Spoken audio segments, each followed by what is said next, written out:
Ooh. That's a lot of books I read this month. Damn. Hi guys, and welcome back to my channel. So for today's video, I am going to be doing my April wrap-up. I apologize for the slight delay on this. It is like May 11th when I'm filming this, but I just have not had a chance to finally sit down and film this video, but we are going to be doing it today.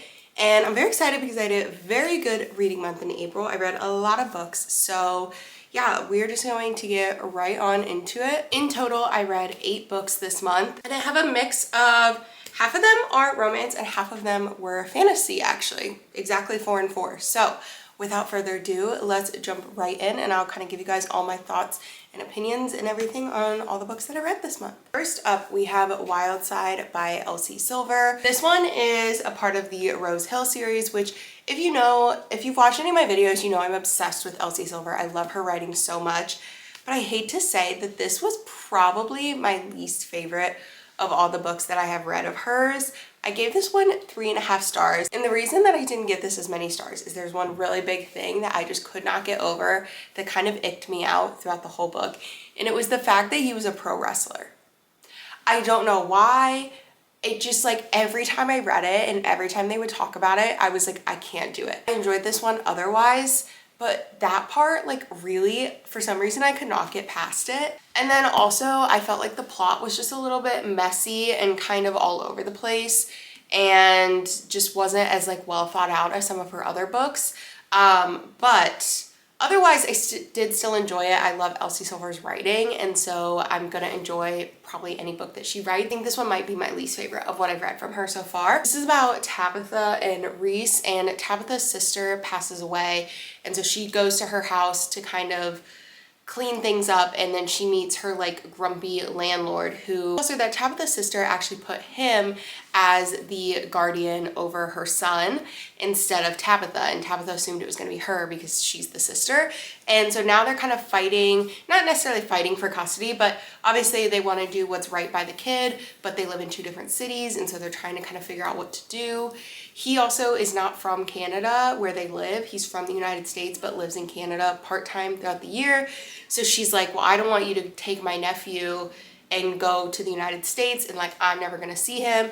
And so there's kind of this like back and forth there, and then for a while they end up deciding to just live together with her nephew while they kind of figure things out, because they obviously don't want to turn his life too much inside out because he just lost his mother. So it's kind of a very sticky situation that they're dealing with here, and there's a lot of talk of grief because obviously Tabitha lost her sister. Her sister had a lot of problems going on, a lot of like drug issues and things like that, and so there's a lot of discussion of that as well. I really loved that Tabitha's character was someone who was like going to take care of her family no matter what. Like even though her and her sister had hardships and, you know, had some issues, she was always going to love and care for her sister. Same thing with her parents. She kind of had a bit of a rocky relationship with her parents, but still loved and cared for them. I also forgot to mention that they decided to get married out of convenience because that way they can both have custody of her nephew if they're married. So that's another big aspect of this. So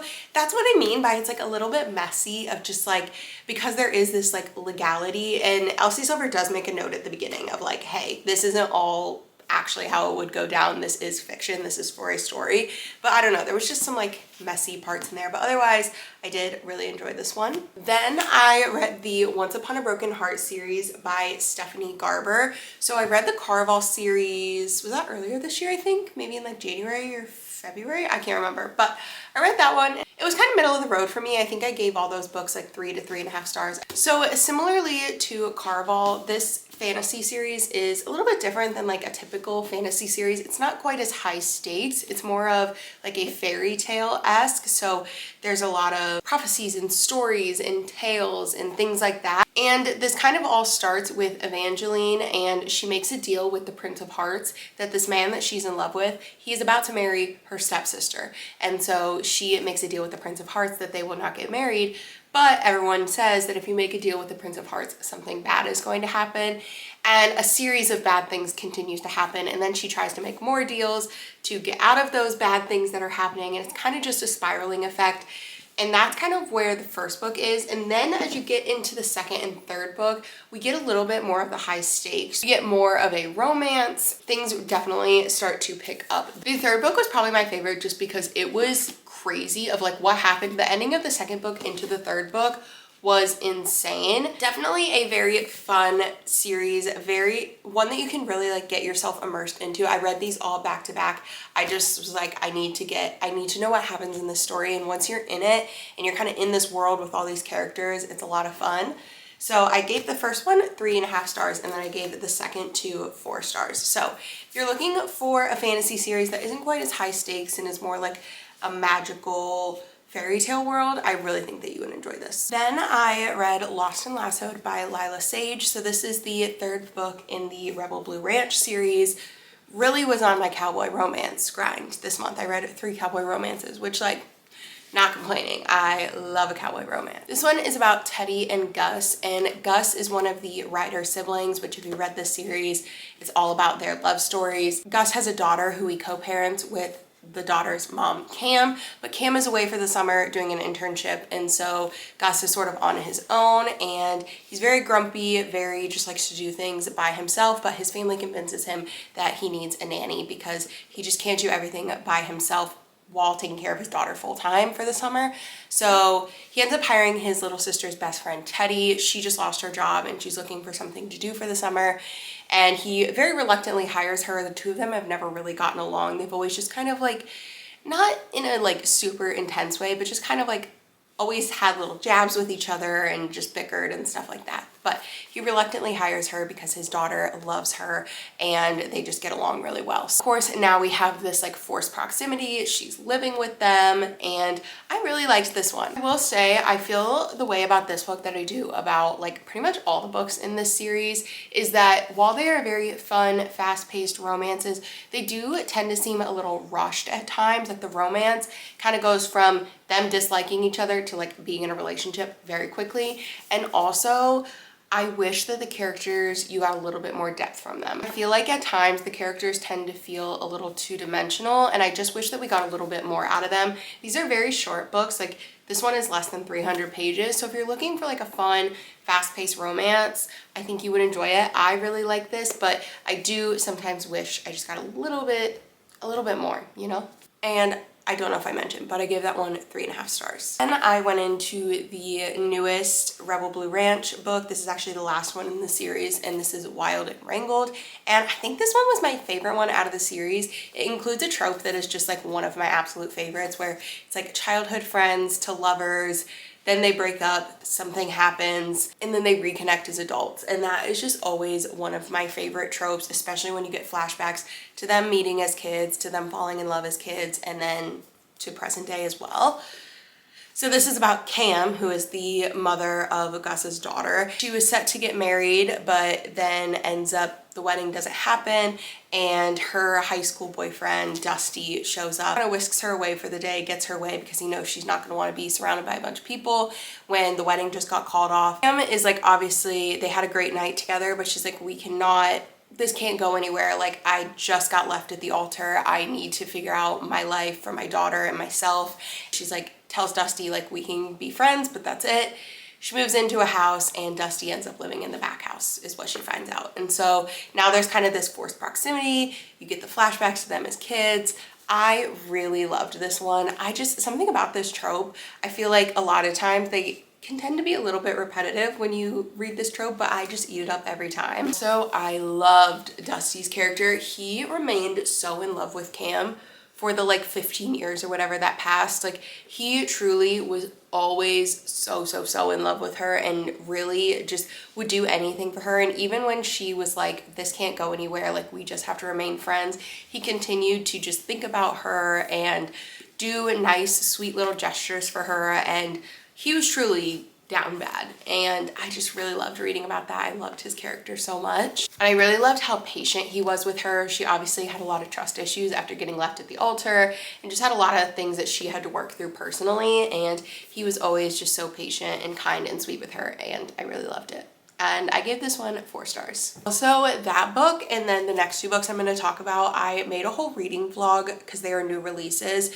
So if you want to see more in depth of my opinions and everything, definitely go check that video out. It's the last video I posted, but I'm gonna just quickly talk about the next 2 because I don't want to talk too much about them since I already made a whole video on them. But next up we have Fearless by Lauren Roberts, and I gave this one 5 stars. I gave every book in this series 5 stars. I loved it so much. I know people have mixed reviews on it. Some people felt it was repetitive, but personally for me, I still loved it so much. I think it's just the way that Lauren Roberts writes. I just love the quotes and I love the characters in these books, and there were so many twists and turns here that I did not see coming. Like, I was absolutely shocked. There were moments where my jaw completely dropped. I really loved this one. I think it was a great way to end the story.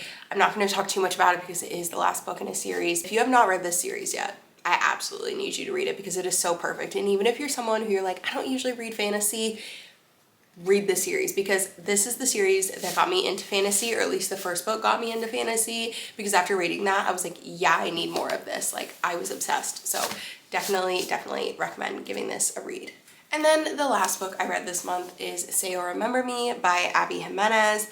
I gave this one 3.5 stars. I unfortunately think this one was my least favorite of all the Abby Jimenez books that I have read. I still enjoyed it. I still thought it was really good and I love her writing, but it felt very repetitive in the sense of their like inner monologues that they each had the whole time felt so repetitive. Basically, Sam and Xavier meet. They have like one great date and it goes really well, but then the next day Sam tells Xavier she's literally moving across the country. Her mom is sick and so she's moving to go live with her family and help out. But Xavier is a vet and he owns his own practice, so he can't really up and leave.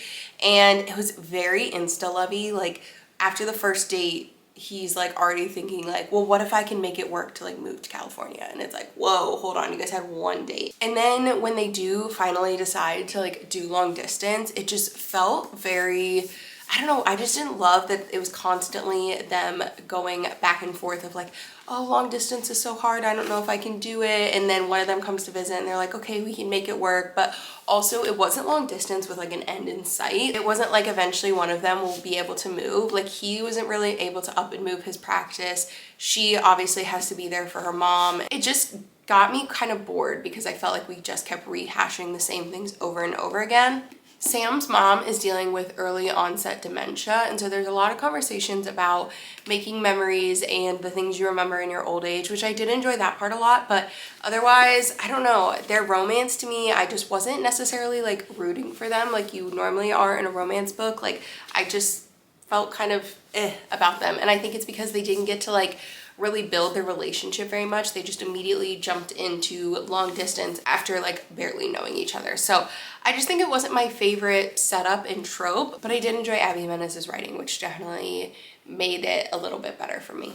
So that is all for the books that I read in the month of April. I would say it was a pretty good reading month. I read a series that I've been wanting to read for a while, finished another series, and actually finished 2 other series. So it was a very good month. So thank you guys so much for watching. I hope you enjoyed, and I will see you in my next one. Bye!